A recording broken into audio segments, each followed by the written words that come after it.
What's going on, everybody? This is James Grandmaster Faqs Voice, and you're here for another episode of the Faqs Project. Today, I have Benjamin Hunting here. We are here to talk about an amazing new concept that he's brought to us, which is a coming-of-age manga tale, but also driven throughout the adventures of sci-fi in Model UN. Thank you for being here, sir.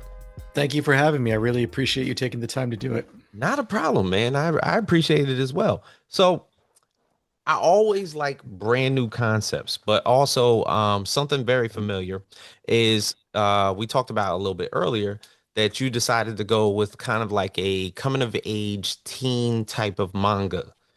Yeah. So for me, when I originally came up with the concept for Model UN, the idea was I was going to use Model UN kind of like a freaks and geeks style thing where Hmm. the club would be the focal point for their social interactions, and it would be like a slice of life thing. But then I realized that there's no way that I could do anything in that space that hadn't been done a million times better by a Japanese master in manga before. So Hmm. I realized I needed to put some kind of spin on it. And I was talking to an artist friend of mine, and I asked him, look, I presented that idea, the slice of life, and then I'm like, or how about aliens? And like right away, he's like, oh, good, definitely go with aliens. The other idea was Hmm. terrible, So that pushed me into it, and I've always loved sci-fi, personally growing up and whatnot. So it was an easy fit for me. But the other thing that the bringing aliens into the picture did was it allowed me to examine hierarchy. Hmm. And when you have two hierarchies clashing, in this case, you have these private school misfits, and they're inside a club that's essentially mimicking the world's political situation, right? So it's like a Right. hierarchy within a hierarchy.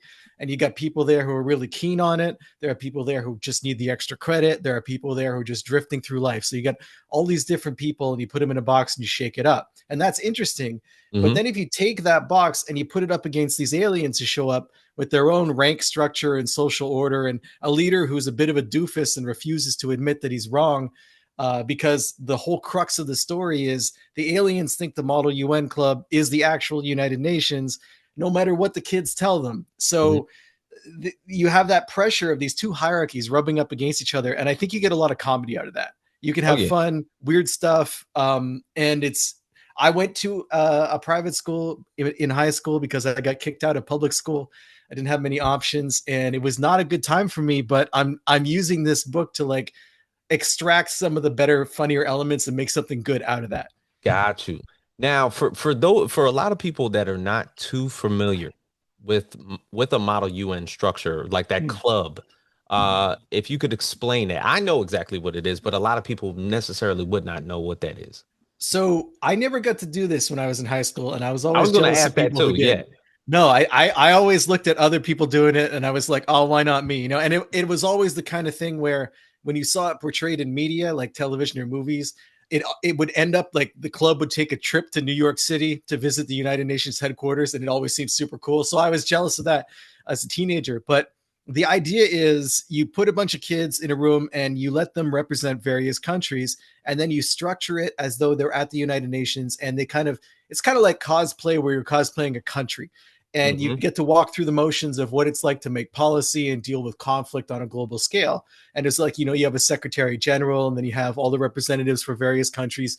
Um, and it's funny to me because I don't know if the United Nations works in reality. It feels like one of those things where it has all the best intentions, but it doesn't Yeah. necessarily have a lot of effect on the world. And then you kind of transpose that to high school where you have no effect on the world whatsoever, right? You're very powerless in that situation, but you Hmm. give these kids the sensation or the sense that they're doing something that matters, and they're doing something that extends past themselves or past their classroom kind of deal. So when I originally had the idea, I was like, oh, it's going to be a great big cast, 20, 30 kids, all these different countries.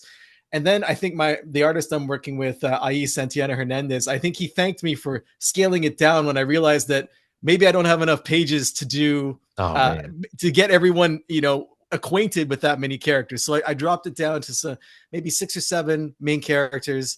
And the fun part of that was it made the Model UN Club that much sadder.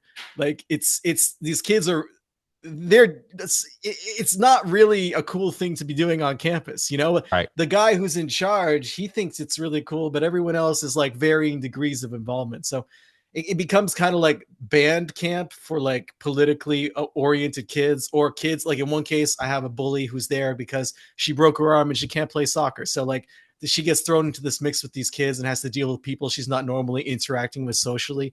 So it was fun to do that kind of thing. Excellent, excellent. Now, who are these main characters? Because we know it's a bunch of kids that are going to Rook College.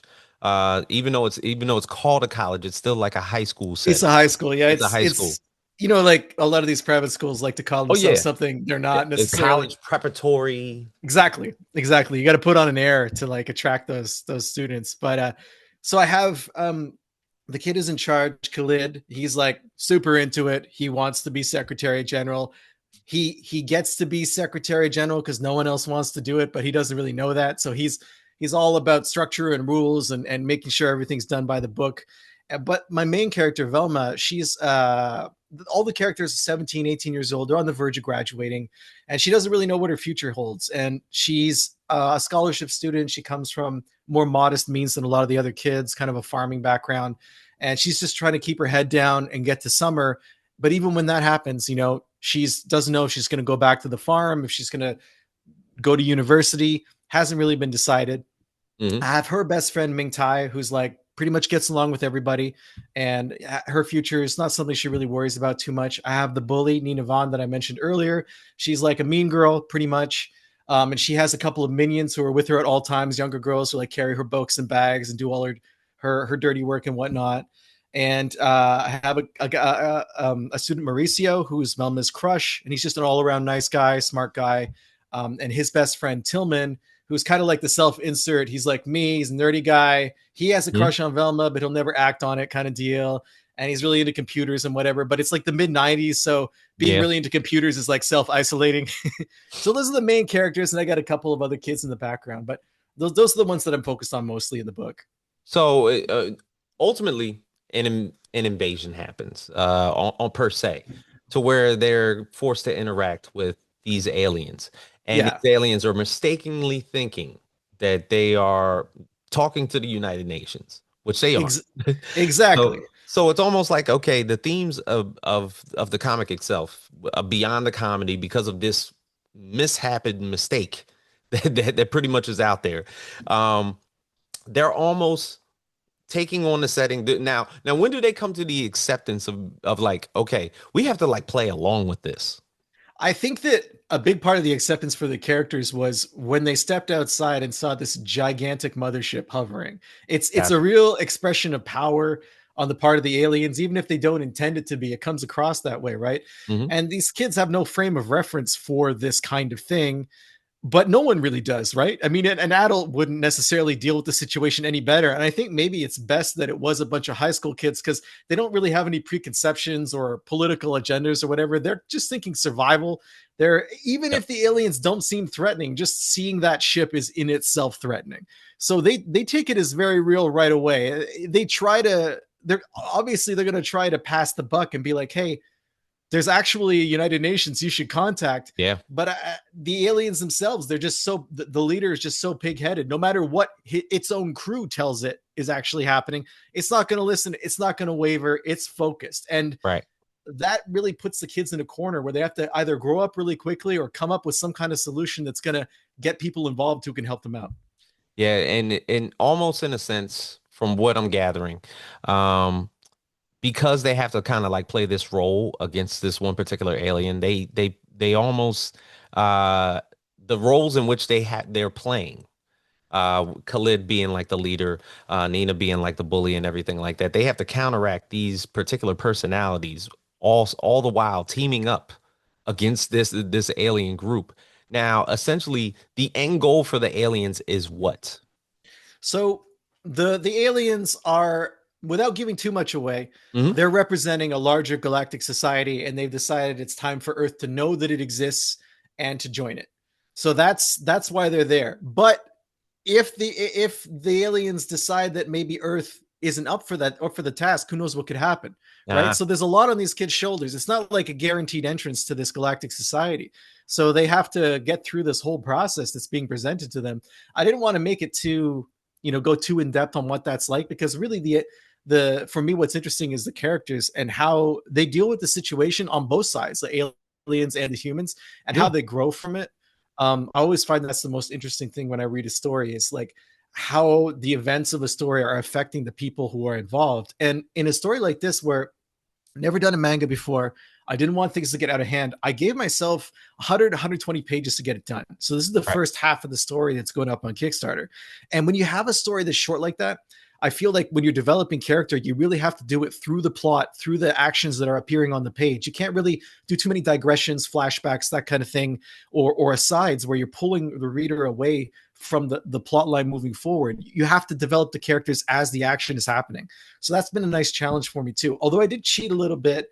I sent you the first few pages of the Yeah. book, and I use these things. I call them stats panels, and it's like a mix of what a yearbook page would look like and what the player selection screen for like Tekken or Street Fighter would look I like. noticed that between the name, age, model, UN country, the one that they're basically representing, their actual hometown, their likes, dislikes, voted most likely to, almost like in a yearbook, and then also the yearbook quote.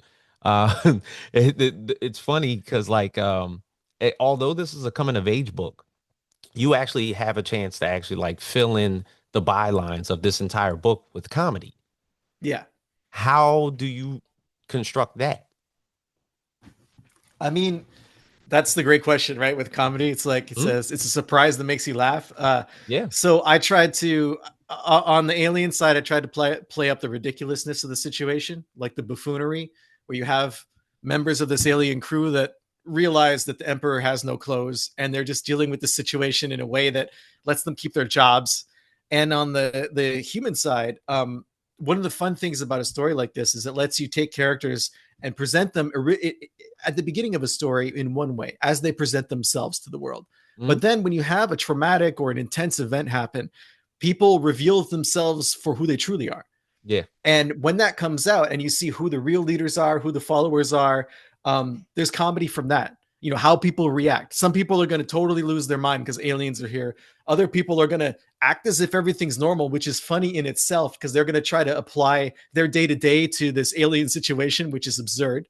Yep. And then you have people who are going to rise to the occasion, and they can be funny by realizing, hey, suddenly I'm, you know, maybe speaking up a little more than I used to, and I don't Oh know yeah. what's going on, but I'm going to do my best, and they laugh at themselves. So there's a few avenues that I went down for that kind of thing. Excellent. Now, is there more like a nervous energy out there? When do they actually these young high school students feel like they're in danger, and then it doesn't necessarily just kick in to be like, okay, we got to talk our way out of this. I think I think it kicks in pretty quickly for some of them. Okay. I think that some of the kids, they are either overwhelmed or they don't understand that the situation on Earth has dramatically changed. You know, Right. so the people who have the realization are either afraid of what's going to happen or realize that they need to protect themselves from it. So that's the point of realization, and that's also I think where a lot of the development starts to happen for the characters. Now, Velma, Yes. who being the main character in all this and watching this entire thing go down, she doesn't necessarily take herself too seriously. And No.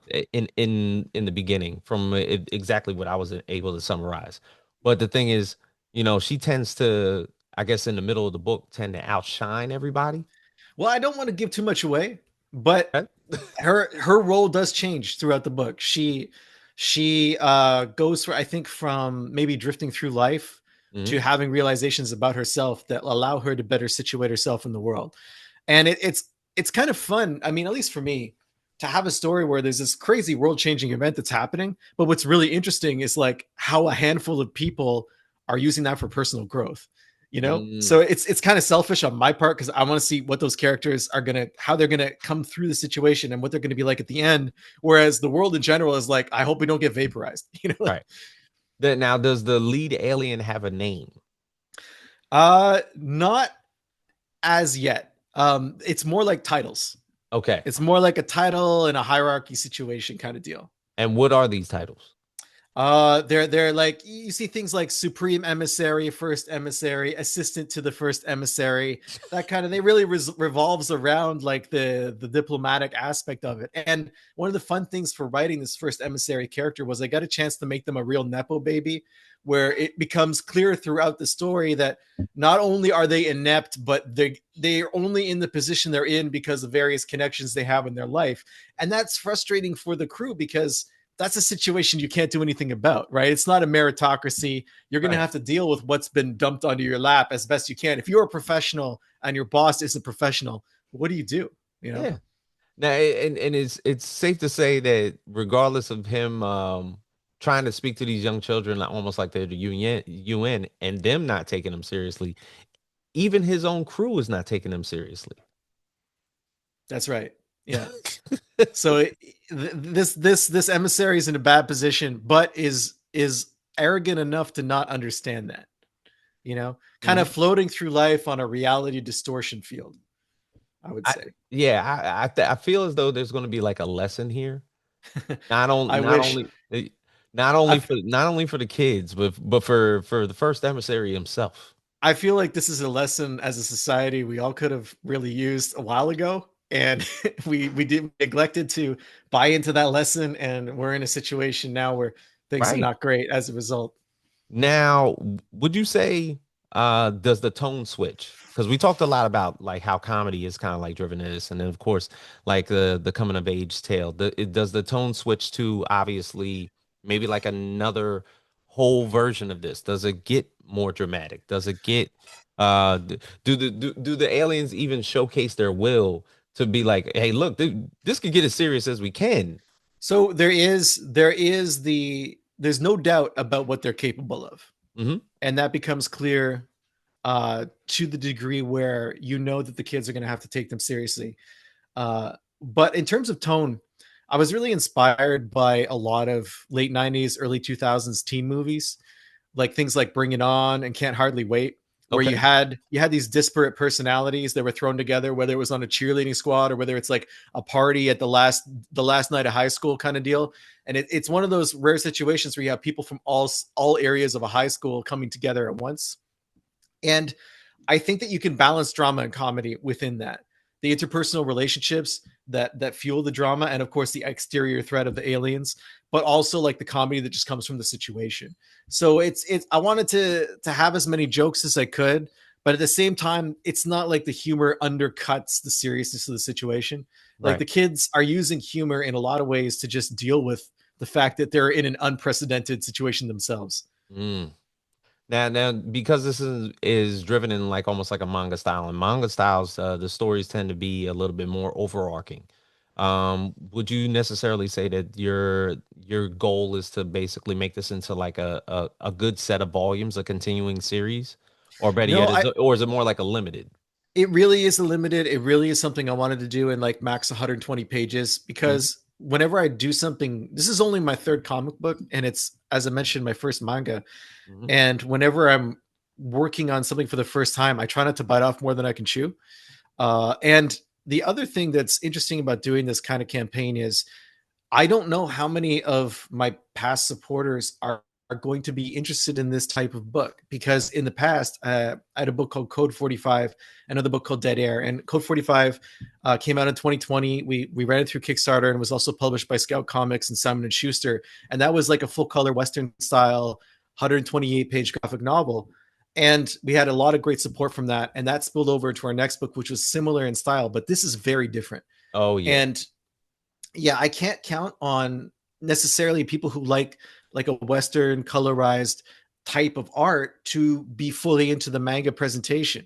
So I didn't want to create a long dynastic type of story as my first effort. If I truly am building an audience again, and I don't necessarily think I am, but I do know I will only some of my previous readers will be interested in this book. I wanted to create this as kind of like a ground zero where I can get people interested, show them what I can do in this type of storytelling, and then move on from there. Now, aside from the fact of this not being a traditional westernized comic and it is almost based into a full traditional manga, and the fact that there is no color, the creative work in here is still amazing. Now, I can you talk about the creative team? For sure. So the artist that I'm partnered with, my co-creator, i.e. Santiago Hernandez, he's based in Argentina, but he's originally from Peru. Okay. I We met on a Facebook group that connects artists and writers because the co-creators I worked with previously, they weren't into manga. I mean, they that wasn't their art style. So none of us really knew anyone who was into manga, and I had to look at a lot of portfolios. And what really pushed me towards Santiago Hernandez was I love the way he combined realistic sci-fi, realistic. I love the idea of a realistic spaceship, but the kind of technology and sci-fi backgrounds and interiors that you see, but also he could draw faces that were expressive and emotional. And that's not necessarily a combination I was coming across all that often. It was like people would either have one strength or the other. So when I reached out to him, he was into the idea of the story. And what really helped was you mentioned the style of his work. I find he puts a lot of energy on the page, Mhm. and he would take pages that I had written as maybe being like a static shot or even like a full page static thing, and he would present two or three alternate versions where he would be like, how about we have some movement here? How about we have some people moving here?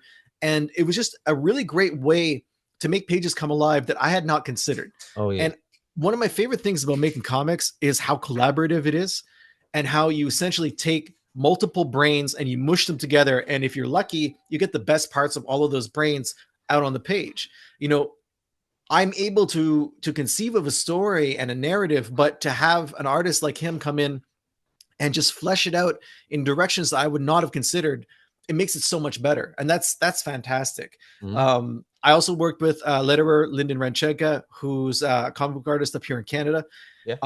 and an editor, Kevin Bircher, who this is great. In as much as it's a collaborative process, you also need someone who's on the outside, who's Mhm. collaborating with you from like a perspective that's not inside the story, inside the project, right? So Kevin could look at my script and see things that I loved in the story that were not serving it. Mm. And there's a particular, I had like a 3 or 4 page section that actually explained why the aliens thought that this was the real United Nations. And I was super proud of it. I had worked hard on it. It was cute. It was funny, lots of laughs. And I got the script back from Kevin after the first time I sent it to him. And he's like, I really like this, but this whole section here, you got to cut it. It's got to go. And I'm like, what? And he's like, look, I was with you on the story until we get to this part, and all the energy you had built, it Yeah. just it's like you're building and then whoa, like this, and we have 4 pages where we're down here again. And he's like, it doesn't matter why they're there. What matters is they're there and they have to deal with it. And the reader doesn't really need to care why they're there either. Maybe Right. later on you can put it in as an aside, but like in the moment, aliens are scary and they're right outside. That's what's important. And I'm blind to that, right? Like I fell in love with my little piece of the story. Right. So having him there to like tap you on the shoulder and say, no, this is not, you don't need this. Like that's invaluable. Damn. Now, as far as this being based almost in a set of a traditional manga, was there any inspirations that you pulled from in order to put this together? I don't read a lot of manga, but Okay. there's two that I've really enjoyed that I did have in mind while I was structuring this. The first is a book called Skullface Bookseller Honda-san, about a woman who works in, she's just basically selling manga in Tokyo. And it's a slice of life book, kind of, except for the fact that all of the characters in the bookstore she works at don't have human faces. She has a skull. Someone has a hockey mask. Another coworker has like a welding mask. It's just weird. And like that idea of having this normal situation with a weird hook, it Yeah. pulled me in. And that's part of like these aliens coming in from my story. I was like, that's my weird hook in this slice of life. And also, when I look at like my stats panels and stuff, I kind of think of Scott Pilgrim, and it's Yeah. arguable whether that's a manga or not. But like some of the storytelling effects that I read in there years ago, I was like, okay, I can maybe pull from that and incorporate some of that type of video game culture into this book. That now that's amazing because a lot of people look at Scott Pilgrim to be either way, and it's almost one of those Mm, transcendent type of books to where. yeah, it's like neither. It's not fully in either camp, right? Yep, exactly. Now, as far as the Kickstarter itself, Was it what can backers expect in terms of rewards and goals that you're trying to make? So this is my first digital only Kickstarter. And I'm Ah, yeah, and I'm doing it digital only because I live in Canada, okay. and right now most of my readers traditionally have been in the United States. But the way the tariff situation is at the border, it's very, very difficult to predict what things are going to cost in terms of custom fees and shipping fees at any point in the future. It's a really fluid situation that's changing almost weekly. So when I looked at that, I realized that there was no, when you print a book, you send the book to the printer and then you're kind of at their mercy. You know, like it fits into their workflow. You have Yeah. a rough idea of when you're going to get it, but there was no way to time that with the political and economic situation. And I did not want to send supporters books and have them get hit with a crazy customs bill. So this time it's digital only. It's coming out as a PDF, and that totally changed how I had to look at Kickstarter rewards. Because Hmm. in the past, I'd done original art, prints. I had little buttons, pins, that kind of stuff, Yeah. ephemera from the world that I had created on the page. This time, it's very simple. I'm offering the book. I'm offering the book and one of my past books, Code 45, in digital form. I'm offering kind of a mega pack of 9 different indie comics that can come with this book. But in terms of unique stuff for Model UN, I'm doing a tier where you get the script for the book, you get all of the page layouts for the book, but you also get alternative page layouts. What I was talking about earlier, where Santiana Hernandez would send me alternative versions of the pages that we would discuss and then Yeah. decide which one to move forward with. And in reality, you can have 2 really great pages, but you can't put them both in the book. Right. So I'm going to, in that rewards tier, in addition to the layout and the pages, sorry, the layout and the script, I'm going to provide analysis of why I chose certain pages and why I didn't choose others when I was developing the story. So it's kind of like a peek behind the curtain where if maybe you're thinking about making comics yourself, or maybe you just like to know how things get done in this kind of process, it's a way to get behind the curtain and see the I guess the details of comic book making. Now, have you thought about marketing this to schools with Model UNs? I haven't, and I'm gonna write that down. Doing it right now. Because it's such a unique club. You get a cut. You get a cut of whatever happens. Not a problem because I always think of the best case scenario. Like what happens if what's the best case scenario if this comic does take off? Animated series? Is there school editions? You know, I don't like know. That's an interesting idea. It's an yes, interesting idea. because it's such a niche thing to Yeah. where you know if a school necessarily has a Model UN, if I'm in the Model UN club, I don't necessarily people think that people are thinking about me. You know, even though the whole portion of the club is for me to provide diplomacy and have thoughts of what other countries and what the personalities of other people from other countries are going That worldview. Yeah. that worldview.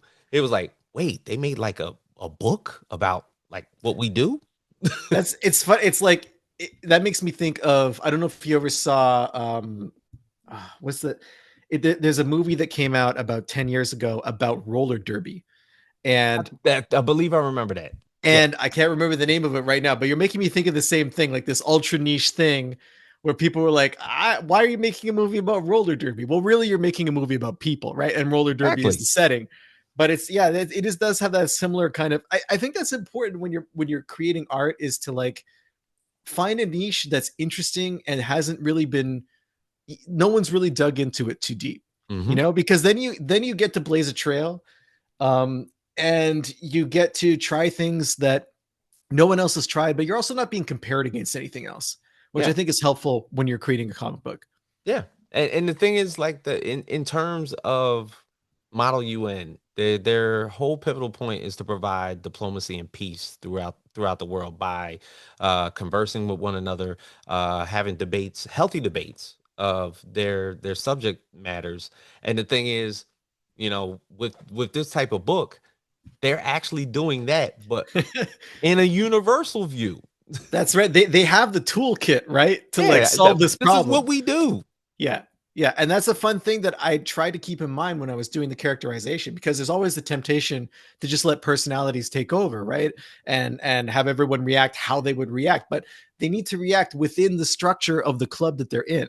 So that element is always in the background where people are like, "Hey, wait a minute, shouldn't we vote on this? Hey, wait a minute, isn't there a ruling about this in the past?"